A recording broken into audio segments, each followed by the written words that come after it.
सायली, एरवी तू विरार लोकलमध्ये असतेस, third seat fourth सीटवर होणारे प्रसंग तू अगदी मजेशीर पद्धतीने सांगत असते.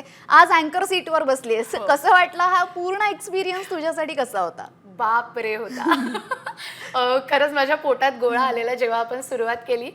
पण खरंच खूप मजा आली. जेव्हा आपण टीव्हीवर बघतो तेव्हा असं खूप सिम्पल वाटतं किंवा क्रिएटर किंवा इन्फ्लुएन्सर असल्यामुळे हे माहीत होतं की बॅक कॅमेरा कसं होतं.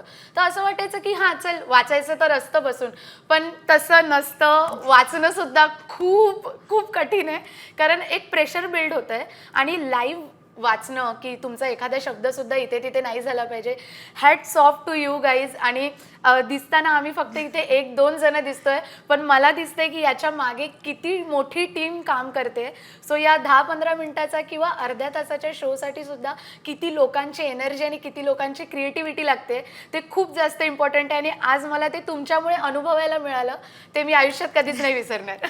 नक्कीच नक्कीच. तर बेसिकली सायलीला आज इथे या सगळ्या न्यूज डिलिव्हर करून खूप मजा आलेली आहे. आणि सायली, अशाच पद्धतीने तू कंटेंट क्रिएट कर, अशाच पद्धतीने जबाबदारीने सामाजिक जाणीवची भान ठेवून अशाच पद्धतीने पुढे जात राहा. आमच्याही खूप खूप शुभेच्छा आहे तुझ्यासोबत.